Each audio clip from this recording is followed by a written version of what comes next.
Hello, everyone, and welcome to a new episode of Set Lusting Bruce, your podcast all about Bruce Springsteen, his music, and mostly his fans. I am your host, Jesse Jackson. David with me today, who has written a wonderful new book, and we're going to get that in a minute. But I often say we are getting off the Bruce train, but in this case, we are not. We're talking about Bruce and a lot of people in his generation. David, welcome to the podcast. Thank you for having me. Yeah. What people may detect I'm British, based in London, although I come from north of London. And I was as one of those people. In terms of pop music, I was brought up. I always used to say I was born in 1950. I once expounded this theory to Steve Van Zandt. I said, being born in 1950 is, in popular music terms, the winning ticket in the lottery of life. And he not surprisingly agreed with me because he was also born in 1950. Because you were born in 1950, you remember Elvis Presley before he went in the army. And you certainly remember the arrival of the Beatles in 1963, 64 in the United States.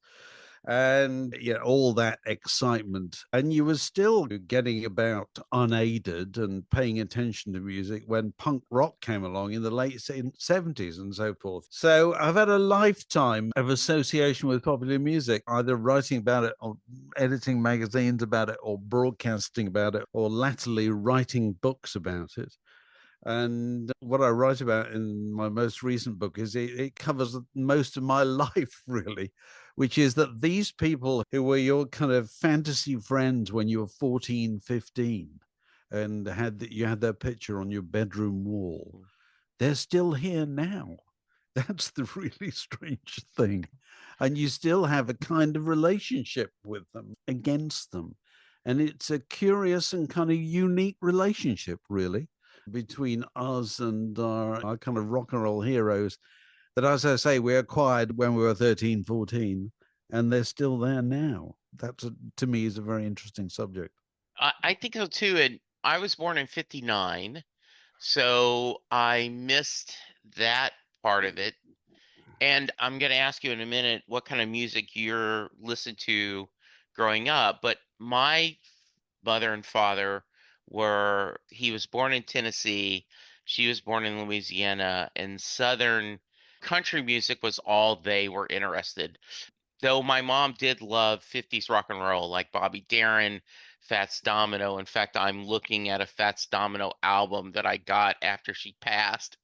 So I was the only kid. My cousins could not believe that I could not name all four Beatles, Oh, really? like in 67, 68, right? I was like, I don't know. We don't listen to the Beatles in my house. So how about yourself? When did you discover popular music or rock and roll, so to speak? You have to understand it in Britain, certainly in those days, in the 50s and the 60s. And one of the things that greatly excited the Beatles when they first arrived in the United States was the idea that they could drive in the back of a car and they could switch the station and there would be another radio station and another radio station all playing their record. And of course, there was nothing like that in the UK. There was national broadcasting via the BBC, which is good in lots of ways, but very controlled in lots of ways. Didn't play a lot of actual records. Played a lot of there was limitations on what they call needle time because of agreements between the musicians union and the broadcasters. So they might only play, I don't know, 10 records a day or something like that. The Wow. rest of the day will be orchestras or cover versions or so forth. And so when an actual record came on the radio, and I'm talking about things I can really remember, Roy Orbison records and things like that, in 1960 or something like that. It was incredibly galvanizing to hear that sound. And John Lennon famously said, some people like music, I like records. And I'm completely with John Lennon in this. What excited me was records, was the sound of records, was the kind of journeys you could go on with records. The thing I remember most fondly in the late 50s, early 60s was that pop music sounded best at a fairground on a Big Dipper or something like that, because that was the only place it was played loud. It was the only place you heard it loud. You know what I mean? The radios weren't played that loud. Nothing had that excitement of hearing a kind of Ronettes record or a Motown record or something like that played through a big old half knackered speaker on a fairground. So that's what I remember mainly is the hunger. And when you listen to them never expecting to hear them again. So you listened in a fundamentally different way. If people hear anything nowadays or see anything nowadays, it's with the expectation that they've clicked the mouse or whatever and it repeats. Consequently, we half listen. We don't listen hungrily. In 1960, you did. You really did. You thought, I've got to absorb this thing inside myself so I can remember every bit of it, because it might be 2 weeks before I hear it again. That's my major memory of that time. It was like water in a desert coming upon recorded music. And when I was a child, we had no record player in the house. There was an old wind-up gramophone with some 78s somewhere, but there wasn't anything to play 45s until I was about 10 years old. And we got something, and we used to like the Shadows and things like that. But the big turning point was the Beatles. I was going to ask that. Was there a road to Damascus moment with you, David, where you said, oh, yeah, this is what I want? I can remember hearing I Want to Hold Your Hand first time being played on TV. And to me, it's interesting if you listen to the early Beatles records. Love Me Do is a kind of okay record. Please Me is an okay record. From Me to You is an okay record. She Loves You is a brilliant record. I Want to Hold Your Hand is an even better record. And it really felt to me as if the kind of energy in the coming off the grooves was a very different thing than at that point. Can you articulate why you're saying one was good and one became great? I think the Beatles, this is everybody's got millions of theories about the Sure. Beatles. My theory about the Beatles was that they had an unparalleled ability to communicate excitement and joy. People talk about the songwriting, and their songwriting is obviously wonderful and so forth. But what mattered, the great turning point Beatles record for loads of people was Twist and Shout, which they didn't even write, but they author it. They do it in a fundamentally different way from anybody else. And so the Beatles, with those records, She Loves You, Want to Hold Your Hand, they sound like four young men who are on top of the world and can't believe how delighted they are to be on top of the world. And so the thing I always say to people about the Beatles, being a teenager during Beatlemania, is you can't believe how happy they made us. They just made us happy because they looked so happy. And we felt we shared their happiness, and their happiness was in the grooves of the records. They projected that happiness back. So it was a beneficial circle, really, of happiness. And I don't think it's there until She Loves You, really. If you listen to those first three records, I don't think it's quite there. She Loves You, think, oh my God, these guys know it's number one. And they know the one after that's going to be number one as well. Their confidence is on completely a different level. One of the things you telling that story, I think back of I grew up, as I said, AM pop radio, right? In Louisiana, where I had my little clock radio, because that was the first time I could control the music. My parents controlled the car radio, their stereo was playing their albums. But when you got a little AM clock radio, you could put it to the rock and roll station. And um, loved a lot of music. But I think my eureka moment was on a Saturday night after I graduated high school. I picked up the Endless Summer All right. Beach Boys compilation on 8-track. And when I plugged that in, I never heard harmony. I remember someone said there's no doubt that the Beach Boys music was used to sell shampoo and soda because Brian Wilson was using his music to sell Southern California, right? Yeah, That two girls for every boy and that yeah, summer. So yeah, I absolutely know it that the Beach Boy music to me to this day brings me joy when I yeah, turn that in, right? yeah. No, it's funny. The weird thing about the Beach Boys and Jen and Dean, two Yeah. girls for every boy, and all that, is we were obsessed with that in the north of England, where nobody had a clue about surfing other than what you might have seen on a film or something like that. Yeah, Yeah, the beach blanket movies with the net. but it was just a kind of dream of California, wasn't it? Yeah. Which is immensely powerful all over the world. And we had that thing that I think is a great source of British pride, really, in terms of pop music, that nobody explains anything to us when music comes from overseas, but we work it out. We work out what Woody is, Yeah. or and 30 years later, people worked out gangster rap slang or whatever. And like in the 1930s, people would have worked out Louis Armstrong records, what he was singing about, and so Yeah. forth. It's a British thing to interpret things coming from America, because I wrote a book about this actually called Overpaid, Oversexed, and Over There, which is about British acts in America and the kind of traffic back and forth across the Atlantic. And there is the famous old saying, we are two nations divided by a common language. I do remember that. Yeah, And that joke. it's that over pop music, that Mhm. the Beatles were what they were, and the Rolling Stones were what they were, because they kind of misheard things a lot of the time. They would Yeah. hear Motown records or Jimmy Reed records or whatever, and they just do their version of it. But it moved it on, quite unself-consciously. And no, but the Beach Boys are still a very powerful brand in the UK, even Yeah. all these years later. It's a strange thing.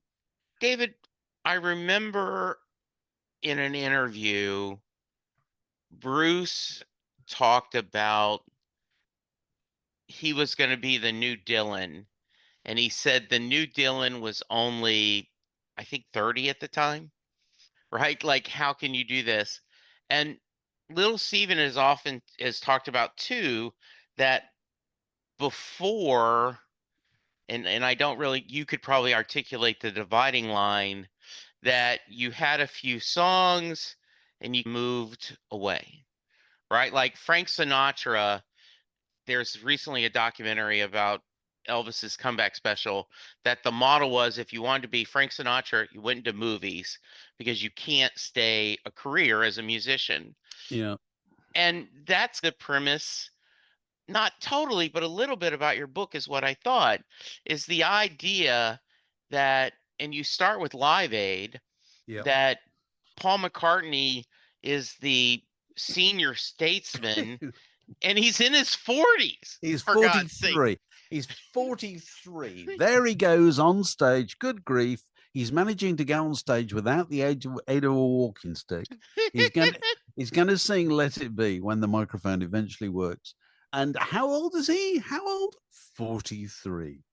43. There's probably members of One Direction that are 43 nowadays. Yeah, The whole kind of life expectancy of music has changed massively. And I've just been reading a book about the Beatles this morning about Paul McCartney thought when he was 20, he thought it was too late for him to make it with the Beatles, because you either made it as a teenager or you didn't. Whereas we looked at Paul McCartney and Live Aid and we thought, it's coming to the end. What we've learned since, in the 40 years since, is it was only just beginning.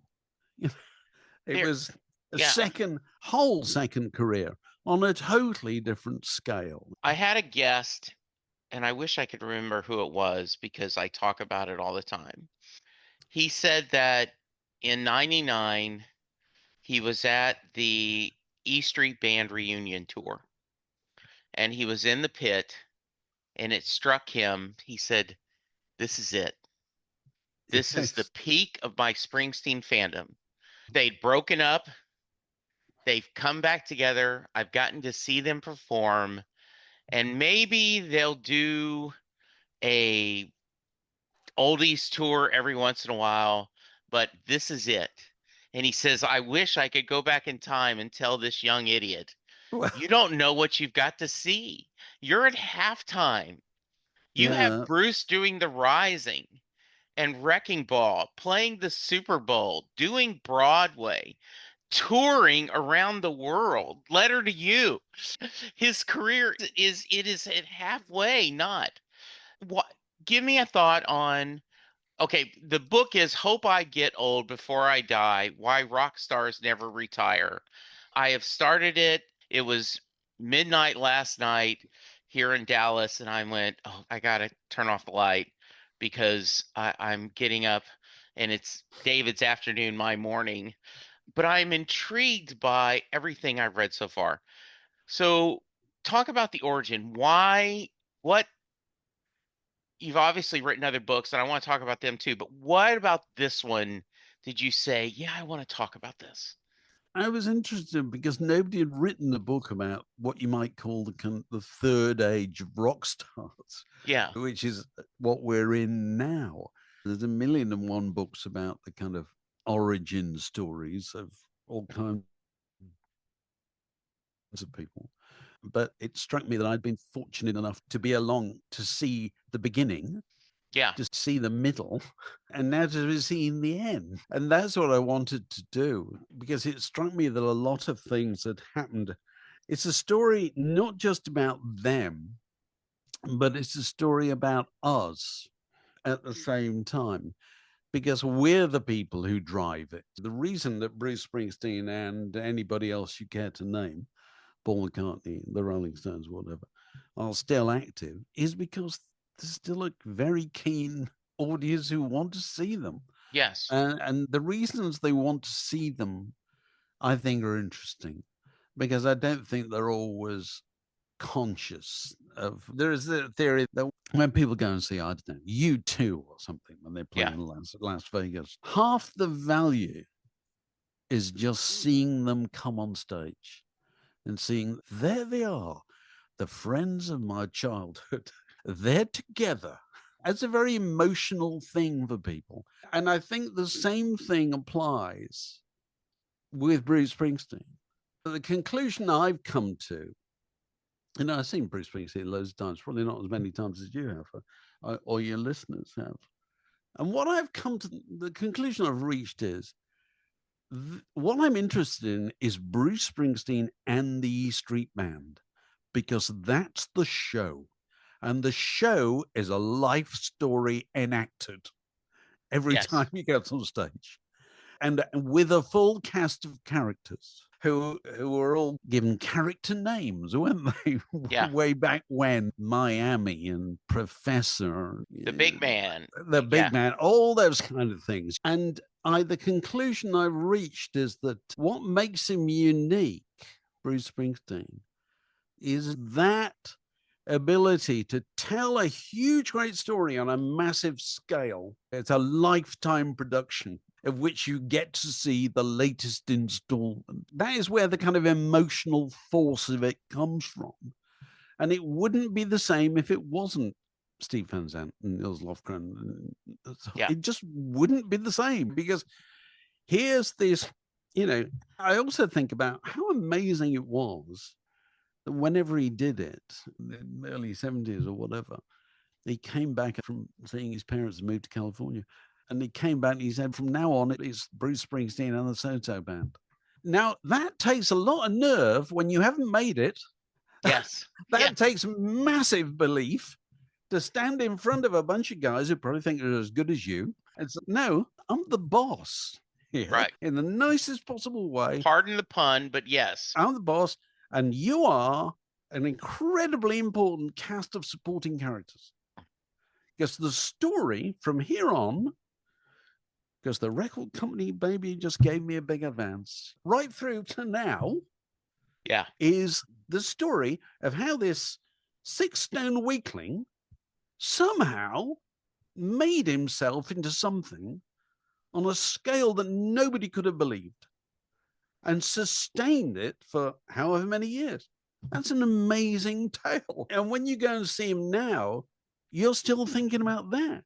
Yeah. And nothing else in kind of entertainment or sport or anything has quite that kind of resonance or quite that longevity.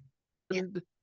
And I think he's understood the emotional side of it because he's a master showman. And I don't say that in a patronizing way at all. It's a No. brilliant thing to be a showman that can hold 40,000 people in the palm of his hand and direct their attention and move their mood up and move their mood down, and all the things he's always said about, oh, it's got to be a little bit of a political meeting, it's got to be a little bit of religious service, it's got to be a little bit of a dance party. All this is true, absolutely true. And what fascinates me is that nobody else has even tried to do it, seems to me. You look at all these bands, their concentration is on their instruments and so forth. Yeah. Whereas he is projecting out there all the time. His performance space is in the space between him and the crowd. Fundamentally different thing. I don't know anybody else who does that, which I think is remarkable when you consider how successful he's been.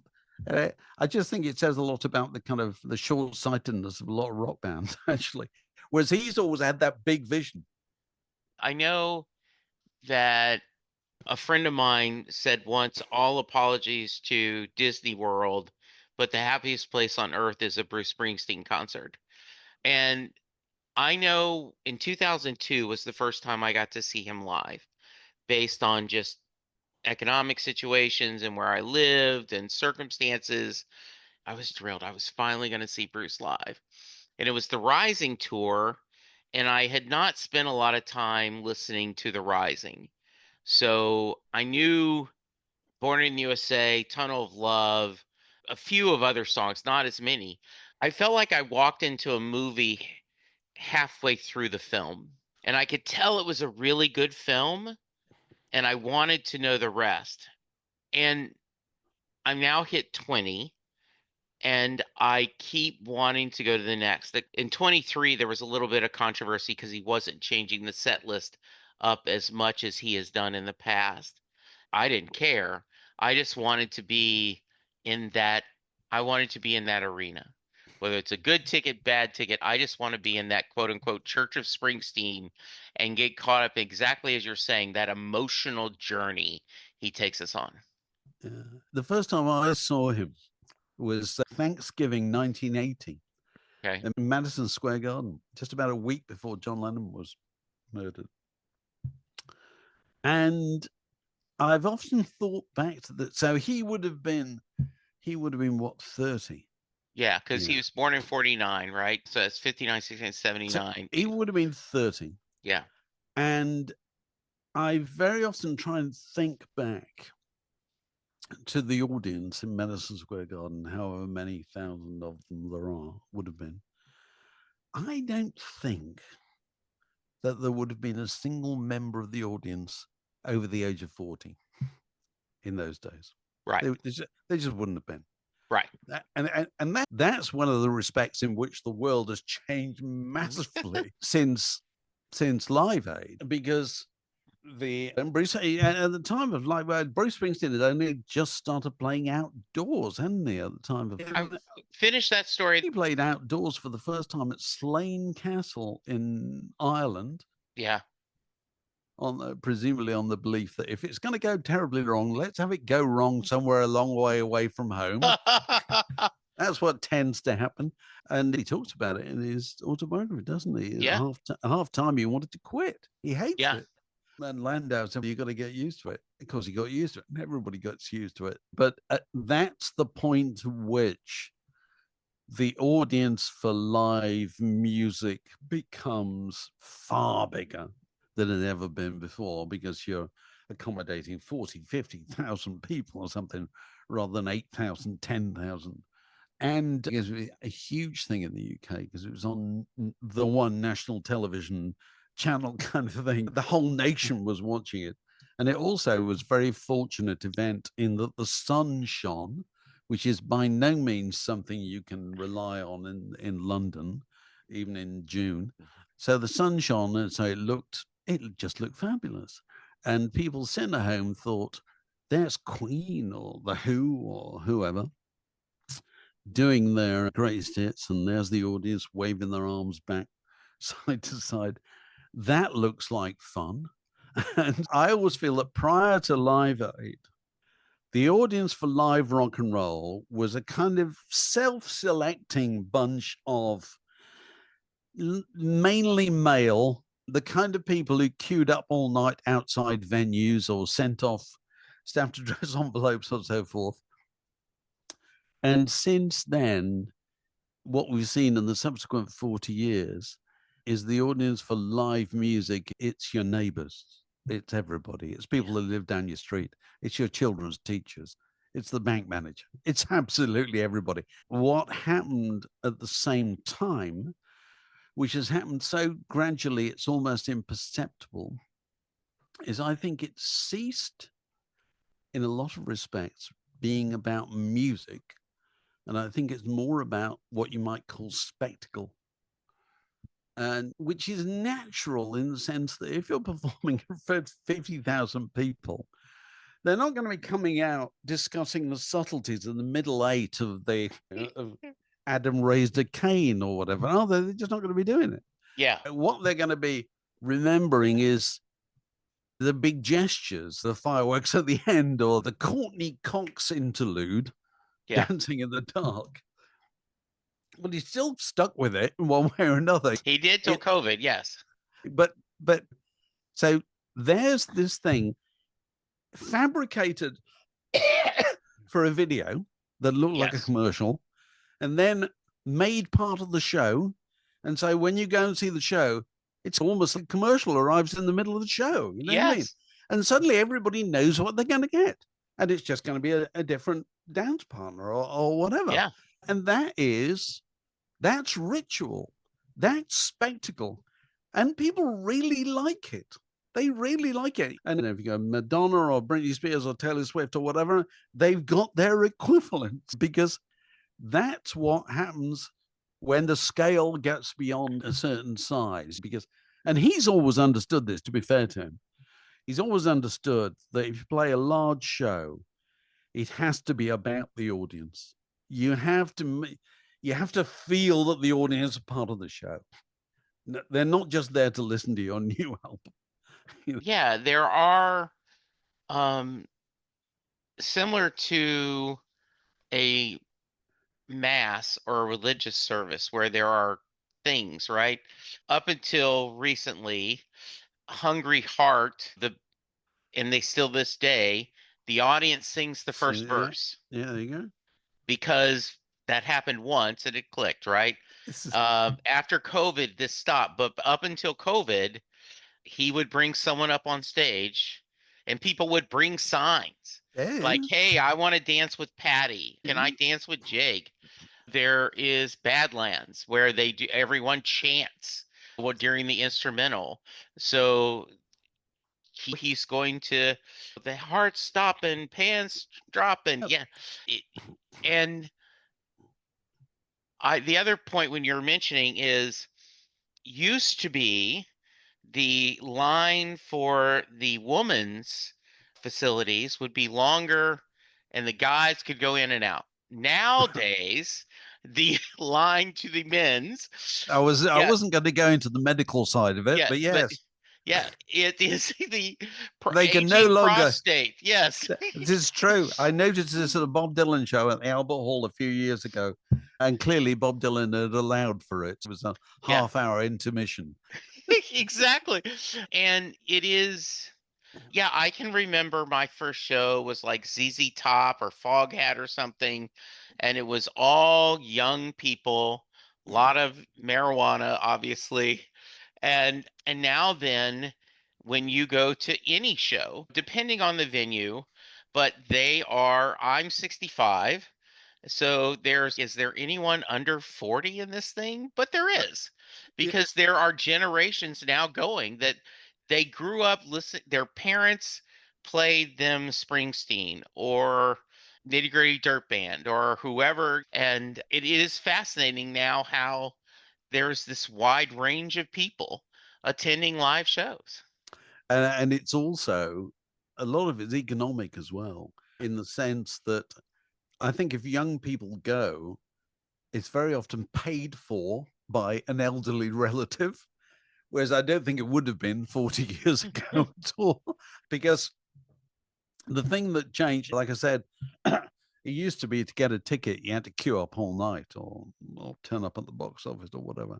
Nowadays, you need a fast internet connection and a lot of credit cards, don't you? Yes, you do. It's Yeah. a different thing, because one of the things I mentioned in the book, I think, in the 70s and the early 80s, an album, certainly in the UK, it was more expensive to buy an album than it was to go to a show.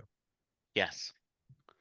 Now think about That's that. certainly not the case anymore. Is it? Certainly more. The record is effectively free, but Yeah. the concert is mind-bogglingly expensive, and there seems to be no indication that making the shows more expensive is putting people off going. No, But there was in 22 when he announced the 23 tour and tickets went on sale. There was a fair amount of complaining of dynamic ticket pricing.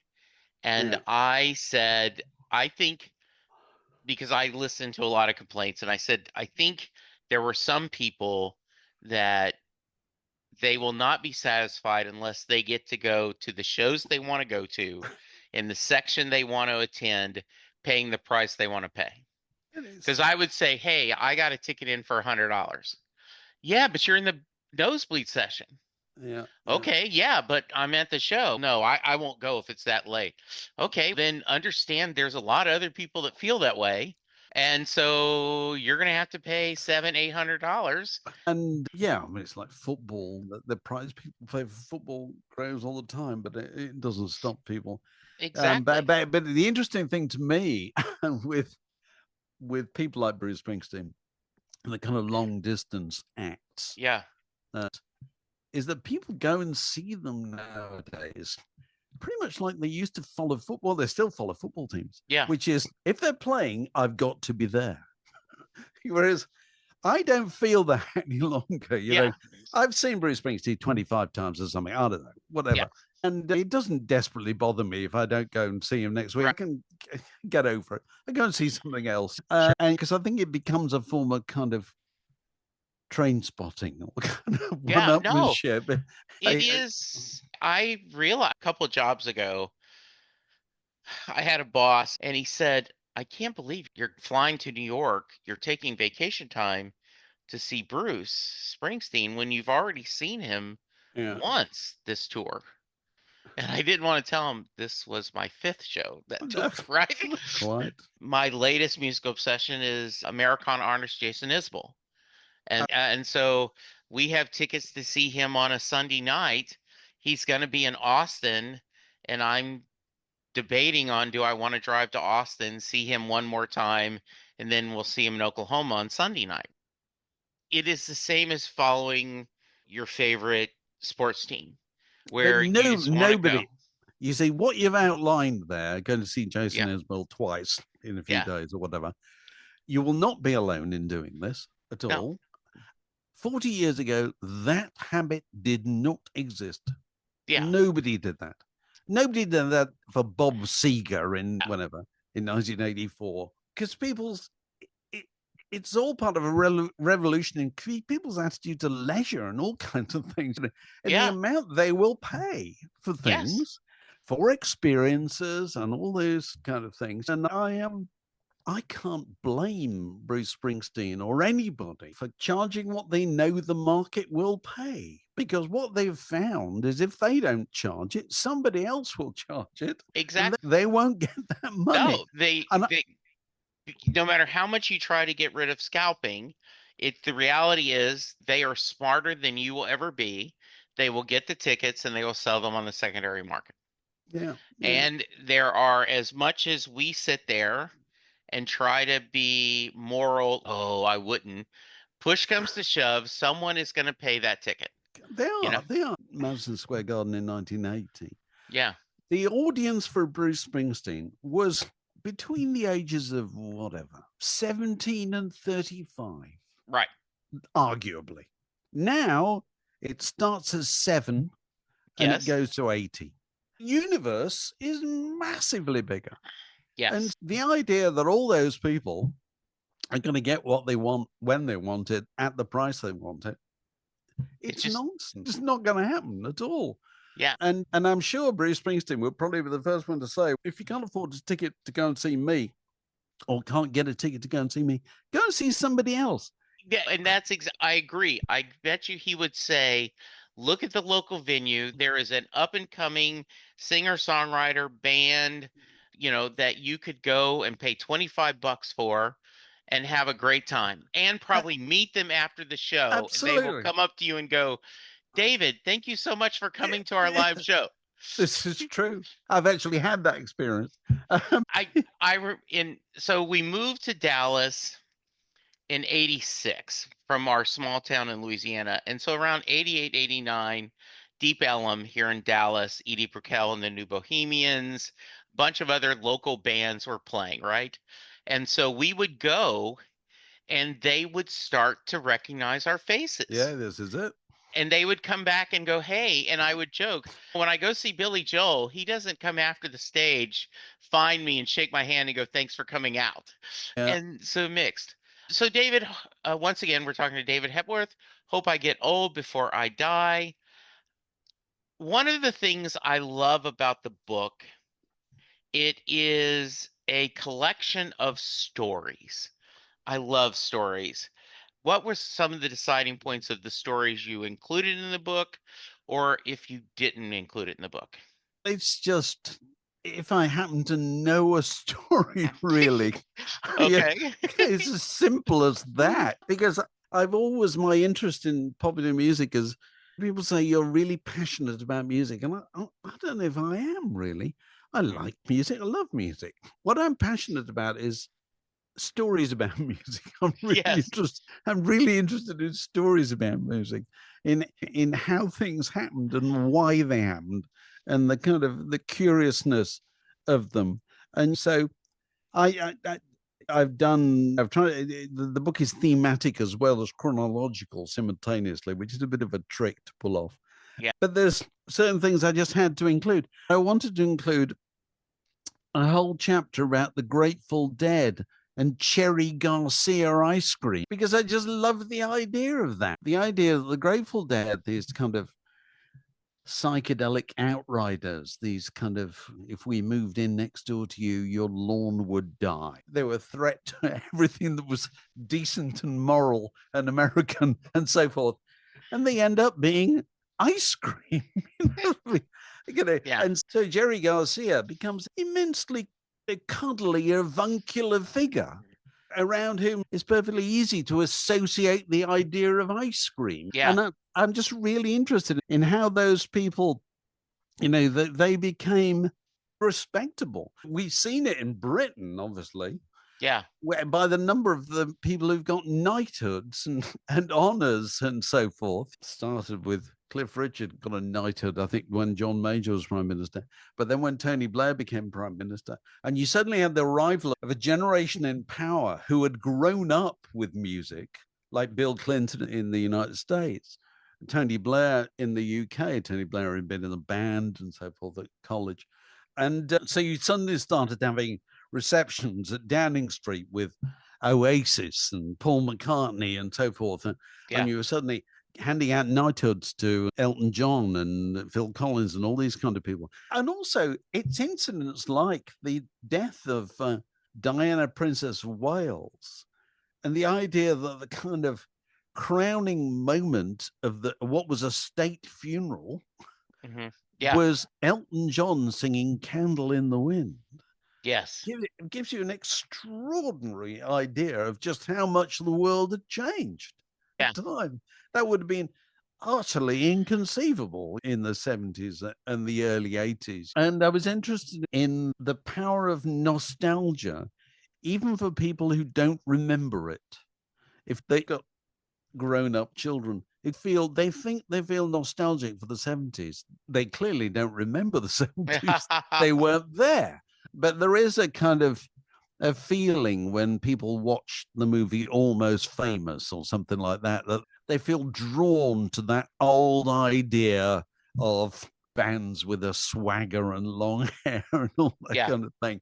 And the romance of going on the road. And people talk to me. I get young journalists talking to me about when I worked on music magazines in the Yeah. 80s and 90s. They've got such a hankering for that thing to come back. And it Yeah. never is going to come back. And of course, the vinyl thing Yes. is just absolutely extraordinary. Because Yeah. what is it? I keep reading that 50% of the vinyl bought in the United States is bought by people who don't have a record player. They collect it and yeah. It's just a thing to look at. It's a beautiful thing. And I'm looking at when I go to a show, there is at the t-shirt kiosk, they're selling vinyl. And I always think, God, how impractical. You're at a show, you've got Yeah, to yeah, buy yeah. the vinyl. Yeah. Hopefully you get it on the way out. I watched a documentary that came out in 2020, Jimmy Carter, Rock and Roll President. Right. And it talked about how he was the first president, and President Carter just passed away, that kind of loved pop records, right? That and versus President Nixon was really into country music, and Jimmy Carter was into the Allman Brothers and Willie Nelson and other stuff. And since then, President Bush and President Obama giving out awards to rock and roll, right? The Yeah. Kennedy Music Honors Yeah. or Presidential Medal of Freedom. They have become, the phrase someone used is, he was an icon, she or he was an icon of my youth. And that's really what they are. They are our musical heroes. Going back to Live Aid, on the day after Live Aid, the Daily Mirror, which at the time was a very big selling daily newspaper in the UK, had a picture of, I don't know, Bob Geldof, Tina Turner, Sting, Yeah. whatever. And then the single word was heroes. And Wow. nobody had ever said that before about, about these people. Yeah. And since then, they've accrued a kind of dignity Yes. which nobody would have expected at all, really. No. And And I'm not entirely sure they've always deserved it, but we wanted to do that to them. We revere them more now than we did when we were 14, 15. That's the odd thing. yeah, and I'm sure they don't want that, right? I know. Uh, I'm sure yeah, they don't. there was a Doonesbury cartoon where an imaginary character was talking to Bob Dylan offline, and Carter had quoted Dylan, and the cartoon said, Dylan's, I just try to make this stuff rhyme. Yeah. Right? The thought is that Blood on the Tracks, Dylan just opened up his veins, it poured out, and then just like magic, the thing there. And then when you go to the Dylan archives, this was volumes of books as he's working on. And it Yeah. feels like it magically came, but the reality is you work that hard for it to be spontaneous. But the other Yeah, thing, just please. final point, is the other thing about whether it's Blood on the Tracks or Sergeant Pepper or Darkness on the Edge of Town or whatever is your poison, Yeah. you've been listening to it for a long time. Yes. And therefore it's better than the people who originated it. Yeah. You've absorbed absolutely every nuance of those records. They're inside you. You carry Yes. them around with you. So you feel very differently about them from the people who made them.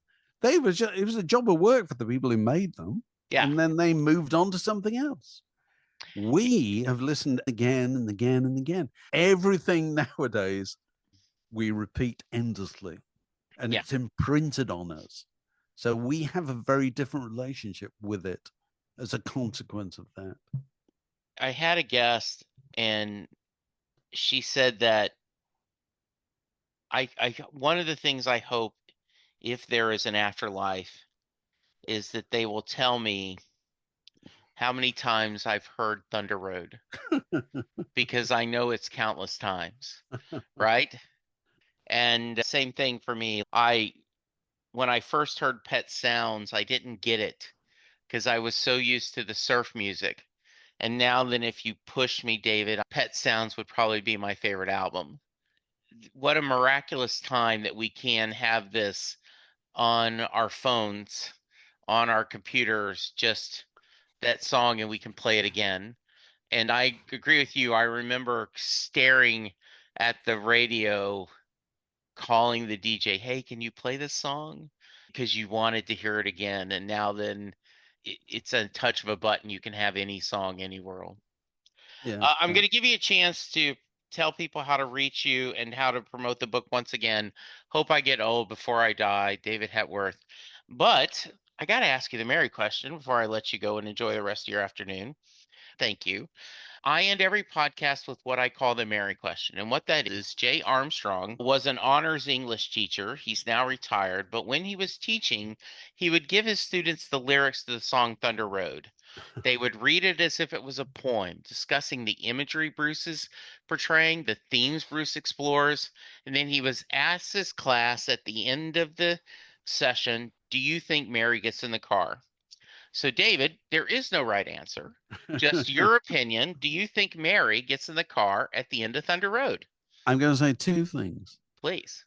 Loads of the greatest pop records are written, they begin with somebody entering a room.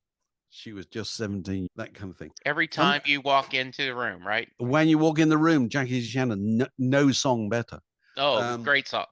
And pop music, as I remember it from being a teenager, was there to bolster your confidence when you walked into rooms, when you walked into public spaces. Yes. Yes. So Thunder Road is a kind of case of that. It's got that thing going at the beginning of it. That to me is a huge part of its appeal. And as far as whether she gets in the car at the end, I'm an optimist. Yes, she gets in the car. Thank you. I love that. Someone brought up once, David, that the line, "the screen door slams, Mary's dress sways." He said, if you think about it, on Racing in the Street, she says she sits on her daddy's porch. That's probably the same porch Yeah, where yeah, the yeah. screen door slams. Yeah. If someone wants to reach you, how can they? Find me on Instagram at D Hepworth, and that's Okay. got links and so forth. That's your Okay. best bet. Yeah. Hope I Get Old Before I Die, David Hepworth. I just think it's amazing. What are you working on next? I'm telling you, I've got nothing particularly to announce. All right, guys, please go check out the book. Available everywhere. Fine books are sold. David, thank you so much for spending time with me. I hope you had fun. It's been a pleasure. Very good. All right, listeners, check out the book. Go follow him on Instagram. Everyone, be safe, be kind, and we'll talk to you soon. Goodbye. Bye. Nice to Peace. talk to you. There we go, another episode. I'm about to go through a couple of things where you can reach me and give me feedback. So if you want to skip this, I understand. But I do hope you check it out every once in a while. I'm available on Twitter at Jesse Jackson DFW. The show is available at setlistingbruce.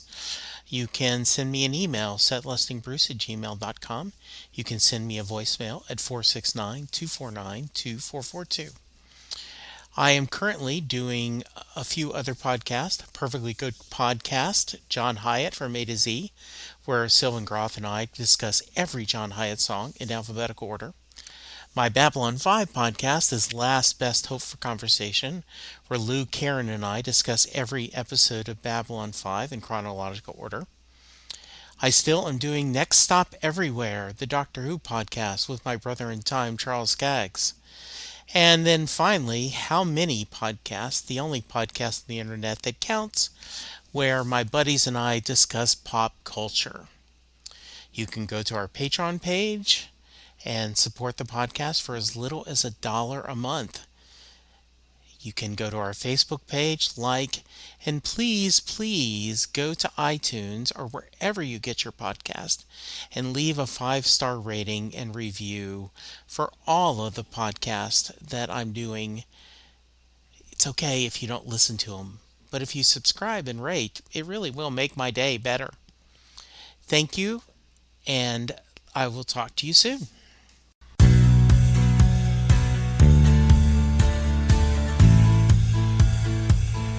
You just heard the fun talking, hard rocking, music loving, album ranking, fan thinking, joy spreading, lyric reading, story sharing podcast that is the one, the only Set Listing Bruce.